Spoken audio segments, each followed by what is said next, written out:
నేటి పరులు నేటి క్రైస్తత్వానికి నిదర్శనమై ఉన్న షడ్రక్, మేషక్, అబేద్నెగోలు నేటి యొక్క భక్తికి ఒక గొప్ప మూలము, ఒక గొప్ప ధైర్యము. వీళ్ళను చూస్తుంటే, వీళ్ళ జీవితాలను చూస్తుంటే ఇలాంటి తెగింపు, ఇలాంటి తీర్మానం, ఇలాంటి నిబంధన మనము దేవునితో చేసుకోవాల్సిన అవసరం ఉంది. వాళ్ళ విశ్వాసం చూడండి. ఇలాంటి విశ్వాసం మనం కలిగి ఉన్నామా? ఇదిగో రాజా, మా దేవుడు నువ్వు అగ్నిగుండంలో పడివేసిన మమ్మల్ని రక్షిస్తాడు, రక్షించే సమర్థము కలిగిన వాడు మావాడు. ఒకవేళ రక్షించకపోయినా పర్లేదు, కానీ నేను మీ ప్రతిమకు తల వంచము, మొక్కము, పూజించమని ఒక గొప్ప తీర్మానము ఆయన ముందు వేశారు. ఎలాంటి విశ్వాసం అండి వాళ్ళది? మన విశ్వాసం ఉంటుంది కదా, చాలా గొప్ప విశ్వాసం మనది. దేవుని యొక్క సన్నిధిలో మన అవసరాలు తీరితే చాలు. దేవుడు అంటే మందిరంలోనే భయం కలిగి ఉంటాం, మళ్ళీ బయటికి వెళ్తే ప్రాచీన స్వభావాన్ని అల్లుకొని విచ్చలవిడిగా విరిగిపోతాం. దేవుని యందు మన కుటుంబాలను మనం సరి చేసుకోము. దేవుని యందు మన పిల్లలను భయభక్తులుగా ఉండేటట్టుగా మనము పెంచుకోము. ఎందుకంటే ఆ యొక్క మార్గంలో మనమే లేము, ఇక మన పిల్లలు ఏం పోతారు? కొన్ని ప్రపంచంలో కొన్ని దేశాలండి, పిల్లల విషయంలో వాడు నడవడం మొదలుపెట్టినాడంటే వాళ్ళ అమ్మ ఉంటే వాళ్ళ డాడీ ఏం చేస్తాడంటే వానికి ప్రవర్తన, ఒక క్రమశిక్షణ నేర్పాలని చెప్పి వాళ్ళ నాన్న ఆ పిల్లని ముందలు పెట్టుకొని వాళ్ళ అమ్మకు పనుల్లో హెల్ప్ చేస్తూ ఉంటాడు. వాళ్ళ అమ్మ ఏదైనా కిచెన్లో బిజీగా ఉంటే వాళ్ళ అమ్మని అక్కడ చూపించి, అమ్మ అక్కడ కిచెన్లో ఉంది కాబట్టి ఇది నేను ఊడుస్తున్నా, ఇది కూడా నువ్వు నేర్చుకోవాలి. వాళ్ళ అమ్మ ఏదైనా ఇల్లు ఊడుస్తుంటే ఆ పిల్లని యొక్క బొమ్మలన్నీ ఆడబడితే ఆ బొమ్మలన్నీ తీసి వాళ్ళ డాడీ ఒక 15 రోజులు అక్కడ పెడతాడు. ఒక రోజు వాళ్ళ డాడీ లేకపోతే ఈ పిల్లడు, ఓకే మా అమ్మ ఇల్లు ఊడుస్తుంది కాబట్టి ఈ బొమ్మలు తీసి నేను ఈ స్థలంలో పెట్టాలి. That is the practical life. పిల్లలకు నేర్పించే పద్ధతి అది, మనం నేర్చుకునే పద్ధతి అది. మనం ఇంకా పాలు తాగే స్థానంలోనే ఉన్నాం. పసిపిల్లలు మనము క్రీస్తు నిమిత్తము. మనం ఎదగము, బలమైన భోజనం మనము తినము. ఆ బలమైన భోజనం మనము తిని అనేకులకు బలిష్టలుగా మనము మార్చబడం. అంత దినాలు, ఈ దినాల్లో మిమ్మల్ని దేవుడు దీవిస్తాడు, ఆశీర్వాదిస్తాడని ఆ మాటలు రావు. వీలైనంత మట్టుకు మీరు సిద్ధపడి క్రీస్తుకు మహిమకరంగా జీవించాలనే మాటలు వస్తూ ఉంటాయి. ఇట్టి విశ్వాసం మనం కలిగి ఉండాలి. దేవుని యొక్క కృప మన పట్ల ఉన్నా లేకపోయినా ఆయన దృష్టి మనకు పైకి మళ్ళేటట్టుగా ఉండాలండి. ఎంత గొప్ప సాక్ష్యం వీళ్ళు ఇస్తూ ఉన్నారు. ఆ రాజుకు దిమ్మ తిరిగే రీతిగా ఆయన ఇస్తూ ఉన్నాడు. నా మాటను వీళ్ళు ధిక్కరిస్తూ ఉన్నారు, నేను ఇచ్చిన ఆజ్ఞను వీళ్ళు వ్యతిరేకిస్తున్నారు కాబట్టి అని చెప్పి ఆయన ముఖము వికారం చేసుకున్నాడంట. వికారము అంటే అనేక రకాలుగా మీనింగ్స్ వస్తాయి. కోపం వచ్చినప్పుడు కనిపించేది ఒక వికారమే మన ఫేస్లో, బాధ వచ్చినప్పుడు కనిపించేది ఒక వికారమే. మనము తినకుండా కొన్ని రోజులు ఉంటే మన ఫేస్ పీక్కపోయింది అంటారు చూడు, ఏంద్రా అట్లా వికారం అయింది, తింటలేవా అంటారు. అనేక మీనింగ్లు వస్తాయి. కానీ ఆ రాజుకు మాత్రం కోపంతో వచ్చిన వికారం. ఆ కోపంలో ఏమన్నాడు ఆయన? ఏడింతలుగా ఈ యొక్క అగ్నిగుండాన్ని పెంచండి. ఏ దేవుడు వీళ్ళని కాపాడుతాడో మనం చూద్దాం. నేను వాస్తవం చెప్తా ఉన్నాను, క్రైస్తవ జీవితంలో నీతిగా నిజాయితీగా జీవించేవాడు ఎవడైనా ఉన్నాడంటే యేసు క్రీస్తు పేరట వాళ్ళ జీవితాలను సమర్పించుకొని ఆయనకు మహిమకరంగా జీవిస్తున్న సేవకులకు మాత్రమే సాధ్యము. దేవుని యొక్క వాక్యము, దేవుళ్ళో వాళ్ళు ఏం కనుగొన్నారు, మనం ఏం కనుగొనలేకపోతా ఉన్నాం. ఆ శ్రేష్టమైన పనితనాన్ని దేవుళ్ళో మనం ఎందుకు కనుగోలేకపోతున్నాం అంటే మనలో ఉన్న ఆహము, గర్వము, క్రోధము, కామము, ఇవి అన్నిటినీ ఒక ఆనకట్టలాగా మన హృదయంలో మనం స్థాపించుకున్నాం. అవును, ఎంతమంది అండి ఆదివారం చర్చికి రావడానికి సంతోషపడేవాళ్ళు? ఎంతమంది భారంగా ఫీల్ గారు? ఇష్టపూర్వకంగా మనం ఏమైనా ప్రార్థనలు చేస్తున్నామా? ఇష్టపూర్వకంగా ఏనాడన్నా మనం బైబిల్ చదివిన రోజులు ఉన్నాయా? ఇష్టపూర్వకంగా ఒక వ్యక్తికి మన సాక్ష్యం కాదు కదా, దేవుని యొక్క సువార్త ఒక మాట పంచుకున్న రోజులన్నా మన జీవితంలో ఉన్నాయా? అలాంటి సేవకులు ఉన్నారు కాబట్టి నాలాంటి వాళ్ళు రక్షణ పొంది ఈరోజు దేవుని యొక్క సైన్యంలో చేర్చబడ్డారు. మరి ఎందుకు మన జీవితంలో ఆ తీర్మానం లేదు? ఎందుకు ఆ నిబంధన లేదు? ఏమై ఉంది మన ప్రవర్తన? దేని విషయంలో మనం దేవునికి మహిమకరంగా ఉన్నాం? షడ్రకు, మేషకు గత 4000 సంవత్సరాలకెళ్ళి వాళ్ళ గురించి బోధింపబడతా ఉంది. అట్లీస్ట్ మన భక్తిని చూసి ఒక 2 నెలలన్నా చెప్పుకునే వారైనా ఉన్నారా? మన సాక్ష్యము ద్వారా ఇన్స్పైర్గా మాని దేవుణ్ణి స్వీకరించే వారైనా ఉన్నారా? పోనీ మనకు మనం ఇన్స్పిరేషన్గా నన్ను ఉన్నామా? ఈ విషయంలో మనం ఇట్లా ఉన్నాం, ఈ విషయంలో మనం ఇట్లా ఉన్నామని లేము, తగదు. ఆలోచన చేయండి. షడ్రక్ మేషక్ అబేద్నెగోల సాక్ష్యం ఈనాటికి మనం ధ్యానిస్తున్నామంటే వాళ్ళకి ఎంత గొప్ప నీతివంతులో మనం ఆలోచించగలం. మనం నీతిగా జీవిస్తే మన గురించి బోధించే వాళ్ళు ఉండరు, కానీ మన గురించి సాక్ష్యం చెప్పే నజరేయుడైన యేసు ఉంటాడు తీర్పు దినమున. అది చాలా గొప్పది. ఇదిగో నా బిడ్డ ఈ రీతిలో నా విషయంలో తీర్మానం తీసుకొని వీడు ఈ రీతిలో జీవించినాడు, కాబట్టి వీని గురించి నేను సాక్ష్యం ఇవ్వాలి అని చెప్పేసి క్రీస్తు తీర్పు దినమున మన కొరకు సాక్ష్యం ఇవ్వబోతా ఉన్నాడు. 7 అగ్నిగుండాన్ని వేసినారు వాళ్ళు. వీళ్ళేం చేసినారు? సంతోషంగా వెళ్ళినారు లోపలికి. ఇలాంటి తీర్మానాలు తీసుకున్న వాళ్ళు చాలా మంది ఉన్నారండి బైబిల్లో. యోబు ఉన్నాడు, మోషే ఉన్నాడు, అబ్రహాం ఉన్నాడు. వాళ్ళ జీవితంలో దేవుని దగ్గర వాళ్ళు చేసుకున్న నిబంధనను బట్టి క్రీస్తు అనే వెలుగులో ఒక దూతల వల్ల వాళ్ళు విరజిల్లి నీతివంతులుగా ఈ నేటికి మన విశ్వాసానికి మూలకర్తలుగా వాళ్ళ గురించి మనము చెప్పుకుంటున్నాం. అబ్రహామా, నీ ఇంటిని నీ ఊరిని వదిలేసి నువ్వు రా, నేను చెప్పిన ప్రకారం నువ్వు చేయి, నిన్ను నీ సంతానాన్ని నేను దీవిస్తాను అని చెప్పినప్పుడు అబ్రహాము నేను రాను ప్రభు అనలా. అప్పుడు పాపం నిజమైన దేవుడు అంటే కూడా ఆయనకు తెలియదు. ఒక విగ్రహాలను తయారు చేస్తున్న కుటుంబంలో ఆయన పుట్టి ఉన్నాడు. దేవుని యొక్క మాటకు లోబడి ఎక్కడ నడితే అక్కడ నడిచినాడు. నేడు విశ్వాసులకు తండ్రిగా, దేవునికి గొప్ప స్నేహితుడిగా ఆయన సాక్ష్యం ఉన్నది. మోషే అరణ్యంలో గొర్రెలను కాస్తా ఉన్నాడు, పొదలోకి వచ్చినాడు. ఇదిగో నువ్వు నా జనాంగాన్ని ఐగుప్తు బానిసత్వంలోకి వెళ్ళి నువ్వు నడిపేందుకు నిన్ను నాయకునిగా నియమిస్తా ఉన్నాను, నువ్వు నా మాట విను అన్నప్పుడు మోషే కూడా ఏం ధిక్కరించాడు? అఫ్కోర్స్ కొన్ని అనుకున్నా, ప్రభువా నాకు నోటి మాటనే మందంగా ఉంది, నేనేం చేయగలుగుతాను, నేను నీకు తోడై ఉంటాను. ఇదొక్క మాట ఏ ప్రభువుకు ఆయన అనుకూలంగా మార్చబడిన తర్వాత ఆయనను మించిన సాత్వికుడు మనము చూడలేకపోతా ఉన్నాం. ఇలాంటి నిబంధనలు చేసుకున్నారు దేవుని దగ్గర విశ్వాసులు. నయోమి గురించి రూతు, ఎస్తేరు మహారాణి, అనేక మంది స్త్రీలు కూడా క్రీస్తులో ఒక గొప్ప వెలుగు వెళ్ళి క్రీస్తు నిమిత్తం వాళ్ళ జీవితంలో ఒక తీర్మానం తీసుకొని దేవునికి మహిమకరంగా జీవించిన వాళ్ళ యొక్క జీవితాలు కూడా ఉన్నాయి.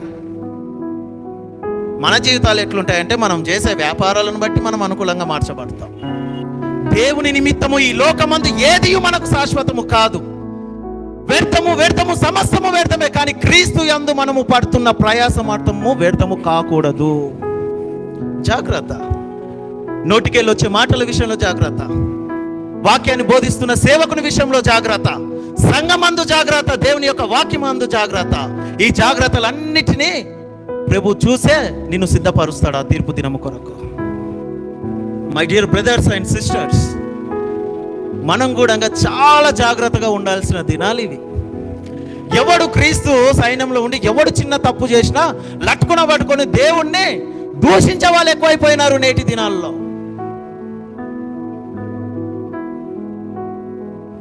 దూషించే వాళ్ళు ఎక్కువైపోయినారు. దేని రీతిలో మనం మూవ్ అవుతా ఉన్నాం, దేని విషయంలో మనం తీర్మానం తీసుకొని ఉన్నాం. ఆ చెడు కార్యానికి సహాయము చేసిన వాళ్ళను కూడా దేవుడు వదిలిపెట్టలా.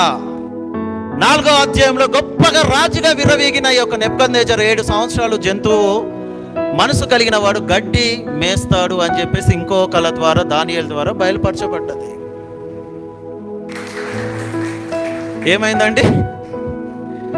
సత్యమే రాజా అని చెప్పినారు. ఈయన పోయి అందుట్లో తొంగి చూస్తే 3 కాస్త 4 అయినారు. దేవునికి మహిమ కలుగును గాక. 3 కలిసి 4 అయినారు. చూడండి, వాళ్ళు చెప్పిన సాక్ష్యం ఏమైపోయింది రాజు ముందల? దేవుడు నెరవేర్చినాడు.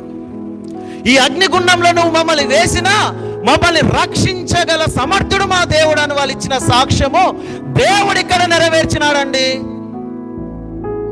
నెరవేర్చినాడు. చూడండి, ఇలాంటి సాక్ష్యాలు పొందిన కొంతమంది వ్యక్తులను మనం బైబిల్లో చూద్దాం. తీయమ్మ. దేవుని యందు భయభక్తులు కలిగి ఉన్న దావీదు మహారాజు గొల్యాతును చంపే ముందు ఏమి సౌలుతో పలికాడో ఒకసారి మనం చూద్దాం. 1 సమూయేలు 17:37 వచనం. సింహం యొక్క బలము నుండి ఆ. ఎలుగుబంటి యొక్క బలము నుండి సింహము బలము నుండి వెలుగుబంటి బలము నుండి నన్ను రక్షించిన యెహోవా ఈ ఫిలిష్తీయుని చేతిలో నుండి కూడాను ఈ ఫిలిప్పీయుని చేతిలో నుండి నన్ను విడిపించును. చూడండి, సింహము నుండి వెలుగుబంటి నుండి, సింహపు నోట్లో ఉన్న గొర్రెని నేను తీసినాను, వెలుగుబంటి నుండి నన్ను రక్షించిన యెహోవా ఈ ఫిలిప్పీయుని చేతికి ఏ రీతిలో నన్ను అప్పచెప్తాడని నువ్వు తలంచుతున్నావు సౌల్. వీని నుండి కూడా ఆయననే ఏం చేస్తాడు? రక్షిస్తాడు. ఆయన యుద్ధం చేస్తున్నప్పుడు గొప్ప మాట అన్నాడు కదా, అరే సున్నతి లేని నువ్వెంతరా మా ముందు, మా దేవుని ముందు అని చెప్పేసి వెరసల రాయిబెట్టి తిప్పి కొడితే ఏమైంది? గర్వముతో ప్రదర్శనముగా నిలబడినాడు. గర్వానికి నిదర్శనము ఎవరైనా ఉన్నాడంటే గొల్లియాతు. ఈరోజు సంఘంలో కూడా ఇలాంటి గొల్లియాతులు చాలా మంది ఉన్నారు, మామూలుగా లేరు. వాళ్ళ గర్వాన్ని వాళ్ళ భక్తిగా నిదర్శనంగా తీసుకొని, ఇదిగో అండి మాకు ఏమున్నా నచ్చదు మీ ముఖం ముందే చెప్పేస్తాం. ముఖం ముందు చెప్పేది భక్తి విషయంలో, వాక్యం విషయంలో. పర్సనల్ విషయాలు తీసుకొని ముఖం ముందు చెప్పడం కాదు. అలా చెప్తున్నావంటే అది ముఖం ముందు చెప్పి దేవుని యందు భయభక్తులు కలిగి నువ్వు చెప్తున్నావని లెక్క కాదు, నీ గర్వము కొలది నువ్వు చెప్తున్నావని లెక్క. సున్నతి లేని నువ్వెంతరా అని చెప్పేసి రాయిని తీసి తిప్పి కొట్టినాడు. ఈయన తీర్మానం ఇంకొకటి చూద్దాం. మొదటి కీర్తన ఫస్ట్ నుంచి చదవమ్మా. ఆయన దేవుని యందు ఒక నిబంధన చేసుకున్నాడు. దేవుని యందు తను చేసుకున్న నిబంధన ప్రకారం ఆయన జీవించినప్పుడు తనను దేవుడు ఎంతగా హెచ్చించాడో మనకు తెలుసు. మొదటి కీర్తన చదవండి ఒకసారి. దుష్టుల ఆలోచన చెప్పున నడవక, పాపుల మార్గంన నిలవక, అపహాసకులు కూర్చుండు చోటున కూర్చుండక, యెహోవా ధర్మశాస్త్రమునందు ఆనందించుచు దాని దీవారాత్రములు ధ్యానించువాడు ధన్యుడు. ఇదండి దావీదు మహారాజు యొక్క తీర్మానము, నిబంధన దేవుని దగ్గర చేసుకున్నాడు. ఇదిగో అయ్యా, నేను దుష్టుల ఆలోచన చెప్పున నడవను, అపహాసకులు కూర్చున్న చోటున నేను కూర్చున్నాడు, ఎలాంటి చెడును నాకు అంటించుకోను నేను. కానీ నీ ధర్మశాస్త్రం అందు నేను దీవారాత్రములు ధ్యానిస్తూ నేను ధన్యునిగా నీ యందు నేను మార్చబడతాను. That is the testimony about in David Maharaj. ఆయన యొక్క టెస్టిమనీ అది, ఆయన తీసుకున్న తీర్మానం అది. ఇదిగో దుష్టుల ఆలోచన చెప్పున నేను ప్రవర్తించాను, అప్పుడు నేను కుప్పగూలిపోయాను. అపహాసకుల చేత నేను వేరే వాళ్ళని అపహాసించాను, అప్పుడు నేను కుప్పగూలిపోయాను. కానీ ఇప్పటి నుంచి ఇవి నేను చెయ్యను. దావీదు కీర్తన తన సాక్ష్యం అది, దేవుని యందు తను తీసుకున్న తీర్మానం అది.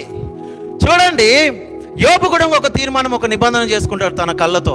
యోబు గ్రంథము 31:1 ఆయన అంటాడు, తన స్నేహితుడు వచ్చి అంటాడు, ఏమని అంటాడంటే, ఇదిగో నీకు ఈ స్థితి కలిగి ఉన్నదంటే నువ్వు ఏమేం పాపాలు చేసినావో కాబట్టి దేవుడు నేను ఇట్లా శపించాడేమో అని అన్నప్పుడు ఆయన ఒక గొప్ప మాట అంటాడు. చదువు. నేను నా కన్నులతో నిబంధన చేసుకున్నాను, నేను ఎలాగూ చూచుదును, అలాగూ చేసిన ఎడలా పరమలోనున్న దేవుని ఆజ్ఞ ఏమగును, ఉన్నత స్థలములోనున్న సర్వశక్తుని స్వాస్థ్యమేమగును.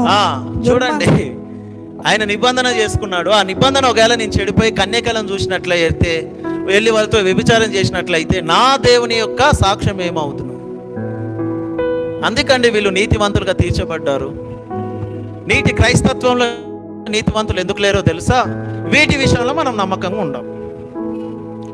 దేవునికి కావాల్సింది మన పరిచర్య కాదు, నేను చేస్తున్న సేవ కాదు, నేను చేస్తున్న బోధలు కాదు. దేవునికి కావాల్సింది సంఘం అంతా కలిసి దేవునికి ఒక విధేయతగా తయారు కావడం, దేవుని అందుకు గొప్ప ప్రవర్తన కలిగి ఉండడం, దేవుడే మనకు దిక్కని ఆయన పైన మనం టోటల్గా ఆధారపడడం. జాగ్రత్త, మనం చేసే ఉద్యోగాల నిమిత్తం, వ్యాపారాల నిమిత్తం మనం పాపం చేస్తున్నామేమో. పౌలు అంటాడు, సౌలుగా మార్చబడిన పౌలు, ఆయన ఒక తీర్మానం ఏందో చూద్దామా? ఫిలిప్పీయులకు రాసిన పత్రిక చూడండి 3:11. క్రీస్తులోనికి ఆయన మార్చబడిన తర్వాత సమస్తము నేను పెంటతో ఎంచుకున్నాను, ఏ విధము చేతనైనను మృతుల్లో నుండి నాకు పునరుద్ధానము కలగవలెనని ఆయన మరణ విషయములలో సమాన అనుభవం గలవాడనైనా ఆయనను ఆయన పునరుద్ధాన దినమును పునరుద్ధాన బలమును ఎరుగు నిమిత్తము ఆయన శ్రమలలో పాలివాడగుట ఎట్టిదో ఎరుగు నిమిత్తమును సమస్తమును నష్టపరుచుకొని వాటిని పెంటతో ఎంచుకున్నాడు. ఎందుకండి? ఆయన తీర్మానం చూడండి పౌల్ది. నాకు తెలుసు ఆయన సౌలుగా ఉన్నప్పుడు ఆయనను మించిన క్రూరుడు, దుర్మార్గుడు, దుష్టుడు ఎవరు లేరు మన సంఘంలో. వాస్తవాన్ని చెప్పాలంటే సమస్తాన్ని పెంటతో ఎంచుకున్నాడు క్రీస్తు శ్రమలను చూసిన తర్వాత. ఇంకొక మాట అంటది, ఇదే ఫిలిప్పీలకు రాసిన పత్రిక 1:21 చూడండి. నా మట్టుకైతే బ్రతుకుట క్రీస్తే, చావైతే లాభమే. ఎలాంటి తీర్మానం ఇది? ఇంకొక మాట అంటారు రోమీలకు రాసిన పత్రిక 8:31. ఆయన అక్కడ వాళ్ళకి చెప్తా ఉంటాడు, దేవుని యందు మనం భయభక్తి కలిగి ఉంటే మనకు విరోధి ఎవడు? ఇట్లుండగా ఏమందుము? దేవుడు మన పక్షాన ఉండగా మనకు విరోధి ఎవడు? వాస్తవానికి చెప్పాలంటే మన ఆత్మీయ స్థితికి మనమే విరోధులం. దేవుడు మన పక్షాన ఉన్నాడని ఒక గ్రహింపు, ఒక జ్ఞానం మనకుంటే సాతాను యొక్క కుయుక్తులు కానీ మన తలంపులు కూడా మన పైకి రావో. విశ్వాసం అనే డాలు వాటిని అన్నిటినీ తరిమి కొడుతుందండి. దేవుడు మన పక్షాన ఉంటే మనకు విరోధి ఎవడు? మన భక్తులకు మనమే, మన భక్తికి మనమే దేవుని యందు అవిధేయత చూపుతూ మనమే మనకు విరోధులుగా తయారవుతా ఉన్నాం. ఎస్, బలమైన సంఘముగా ఇది మలచబడాలంటే దేవుని పక్షాన మనం ఉండాలా, మన పక్షాన దేవుడు ఉండాలా. దేవుని పక్షాన మనం ఉండడము అంటే దేవుని యందు భయభక్తులు కలిగి విధేయత చూపడమే. షడ్రకు, మోషేకును, అబేద్నెగోను ఏ రీతిలో అయితే అగ్నిగుండంలో వాళ్ళు ముగ్గురు కాస్త నలుగురు అయ్యారో, సంఘంలో కూడా అదే స్థితి ఆయన తీసుకొస్తాడు. వందలు కాస్త వేలుగా, వేలు కాస్త లక్షలుగా మార్చే సమర్థుడు ఈ దేవుడు. కానీ అదంతా మన పైన ఆధారపడి ఉంది, మనం ఇచ్చే సాక్ష్యాన్ని బట్టి ఆధారపడి ఉంది. అరే, ఎలాంటి రోషం లేకుండా జీవిస్తున్నామే. దేవుడు అంటే భయం కూడా లేదే. రక్షణను అసలు కాపాడుకుంటున్నామా, దాన్ని తరిమి పడేసి మనంతకు మనం ప్రయాణిస్తున్నాం అన్న ఒక జ్ఞానం కూడా మనకు లేదే. నేను చెప్తా ఉన్నాను, సాతాను మన పక్షాన ఉండగా మనకు రక్షణకు రుజువేది. ఈ స్థితిలో ఉన్నాం మనం. సాతాను మన పక్షాన ఉండగా మన రక్షణకు రుజువేది అనే ఈ స్థితిని కలిగి మనం ఉన్నాం. కాబట్టి మన బ్రతుకులు ఈ రీతిలో తయారైనాయి. మన నోటి మాటల ద్వారా, ఆ యొక్క బూతుల ద్వారా, మన ప్రవర్తన ద్వారా, మన అబద్ధాల ద్వారా, మన యొక్క దేహాల ద్వారా ఏం చేస్తూ ఉన్నాం? దేవునికి అవమానకరంగానే మనం ఉంటా ఉన్నాం. ఇంకొక గొప్ప వ్యక్తిని చూడొచ్చు మనం. చూడండి, యెహోషువ తను తీసుకున్న తీర్మానం దేవుని పట్ల. ఇది అందరికీ తెలిసింది. 24:15 వచనం. యెహోషువ 24:15. మీరు ఏదైనా చేసుకోండి, కానీ నేను నా ఇంటి వారు మాత్రము యెహోవానే సేవిస్తాం. తన ఇంటి గొప్ప తీర్మానం ఆయన తీసుకొని ఉన్నాడు. కాబట్టి మోషే తర్వాత ఏమైందండి? ఆ స్థానంలో దేవుడు ఆయన ఉంచినాడు. మీ దృష్టికి కీడని అనుకుంటే ఒకవేళ మీరు ఎవరిని సేవించేదారో అది మీ ఇష్టం. కానీ వారి దేవతలను మీరు సేవిస్తారో ఒక్కసారి చప్పట్లు కొట్టి దేవుని మహిమపరచండి. మీరు ఎవరిని సేవించుకున్నా నాకు అవసరం లేదు, కానీ నేను నా ఇంటి వారు మాత్రము. ఇది తీర్మానం, ఇది నిబంధన దేవునితో చేసుకోవడం. ఇది తీర్మానం, ఇది నిబంధన. ఆత్మ ప్రేరేపణ ద్వారా ఇంతగా నేను చెప్తా ఉన్నాను. ఒకవేళ మీరు హృదయంలో మీరు నొచ్చుకుంటే దేవుని క్షమించండి. ఇవి నా మాటలు కాదు. దేవుని క్షమించే గొప్ప వ్యక్తులు మీరైతే దేవుని క్షమించండి. ఎందుకంటే ఇవి నా మాటలు కావో. బైబిల్ అందు, వాక్యమందు రాయబడిన మాటలు మీ ముందు ఉంచుతా ఉన్నాను. చూడండి, ఒక్కొక్క వ్యక్తి గురించి మనం బైబిల్లో చూసుకుంటా పోతా ఉంటే ఒక్కొక్క వ్యక్తి గురించి గొప్ప తీర్మానాలు మనం చూస్తూ ఉన్నాం. మన విశ్వాస జీవితంలో, మన రక్షణ జీవితంలో, మన భక్తి జీవితంలో, మన యొక్క సామూహిక జీవితంలో మన తీర్మానాలు ఏమై ఉన్నాయి? దేవుని యందు ఏమై ఉన్నాయి? ప్రార్థన చేయటం ఒక తీర్మానం. ఎందుకంటే దానియేలు ముమ్మారుగా ఎన్నిసార్లు చేసేవాడండి?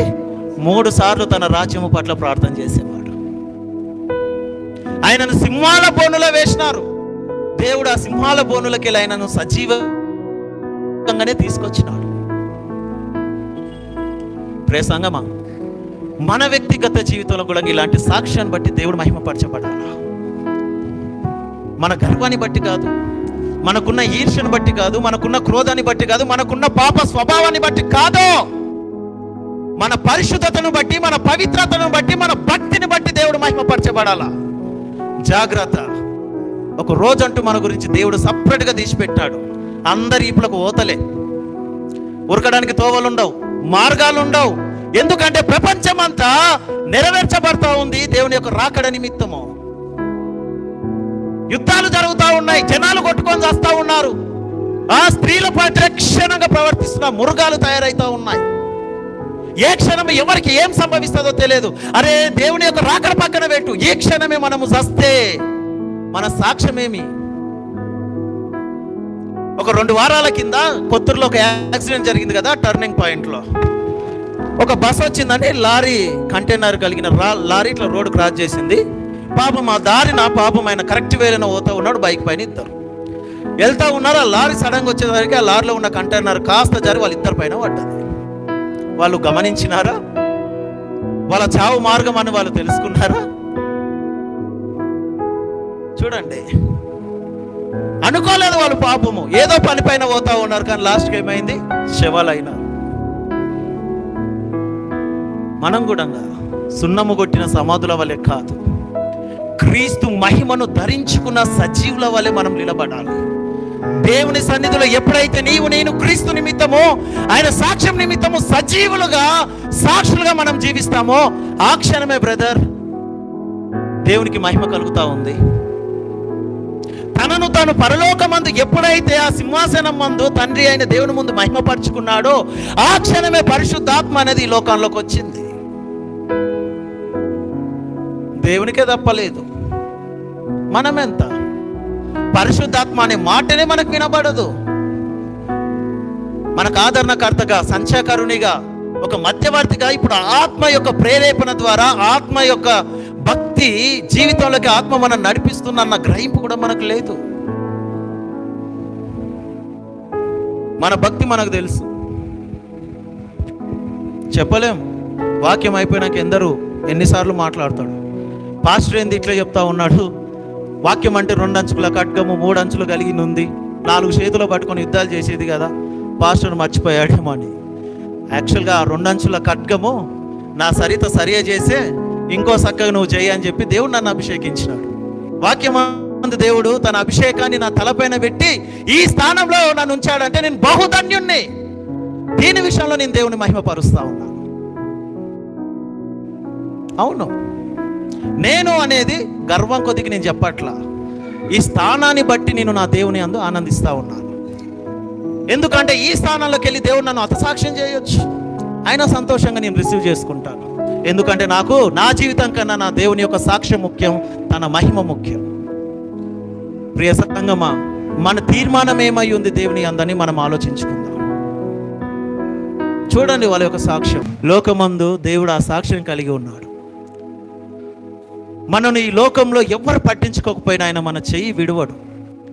ఆయన పట్టుకున్న చెయ్యి ఆయన విడవకుండా చూసుకోవాలంటే మన సాక్ష్యాన్ని మనం కాపాడుకోవాలా. మన రక్షణను ఆయన ఎత్తి పవిత్రతతో మనకు అందజేశాడో ఆ పవిత్ర ద్వారా మనం పరిశుద్ధపరచబడాలి. దేవుడి యొక్క మాటలు మన వినికిల్లో దీవించును గాక. చిన్న ప్రార్థన. మహాపరిశుద్ధమైన దేవా, సర్వశక్తిమంతుడా, సర్వాధికారి రాజా, నీకు స్తోత్రములు. కృపగల తండ్రి, దయగల తండ్రి, దయా దాక్షిణ పూర్ణుడైన దేవా, మీకు స్తుతి స్తోత్రములు తెలియపరుస్తున్నాను. అయా, రాజైన నెబుకద్నెజర్ ద్వారా మీరు బలమైన దేవుడని, సమర్థుడని ప్రభువా సాక్ష్యం ఇచ్చిన రీతిగా షడ్రక్ మేషక్ అబేద్నెగోలు ప్రభువా ఈ నీతివంతులను మాకు నిదర్శనంగా నిలిపిన విధానాన్ని బట్టి మీకు వందనాలు. అయా, ఈ వాక్య భాగంలో ప్రభువా చివరికి వచ్చేసరికి మీ రాజే ఉన్నవాడు, మీ దేవుడే రాజులకు రాజు, ప్రభులకు ప్రభు, దేవతలకు దేవుడై ఉన్నాడని సాక్ష్యం ఇచ్చి మీ దేవునికి మర్యాద, ఆయనకు దక్కాల్సిన బలులు అన్నీ అర్పించాలని నేను రాజ్యమంతా ప్రకటన చేయిస్తానని మళ్ళీ రాజు తీర్మానం చేసుకొని ఆ రాజు ద్వారా కూడా మీరు మహిమ పొందినారు. అయ్యా, మరి మా జీవితాలు ఏమై ఉన్నాయో మాకు తెలియదు, కానీ ప్రభువా మేము విశ్వసిస్తున్నామయ్యా. షడ్రక్ మేషక్ అబేద్నెగోలు కలిగి ఉన్న సాక్ష్యాన్ని మేము కలిగి ఉండాలా, వాళ్ళు కలిగి ఉన్న నీతిని మేము కలిగి ఉండాలా. వాళ్ళు కలిగి ఉన్న మార్గము మేము కలిగి ఉండాలని మేము ప్రార్థిస్తున్నాం. ఎంబి ఎబినేజర్ సంఘాన్ని హస్తానికి అప్పచెప్తున్నాను. నీ మహిమను కనపరచండి. అగ్ని గుండము లాంటి ఒక లోకంలోకి వెళ్ళి ప్రభువా నీవు మాకు తోడుగా ఉండి మమ్మల్ని రక్షించమని ప్రార్థిస్తున్నాం. అగ్ని గుండము లాంటి సాతాను యొక్క కుయుక్తులు, తలంపులు, వాని యొక్క పాపాలు మా పైన రుద్దుచుండగా వాటి యందు మేము కాల్చబడిన వారము కాకుండానట్లుగా అయ్యా నీ మహిమ ద్వారా మమ్మల్ని రక్షించమని ప్రార్థిస్తున్నాము. ప్రభువా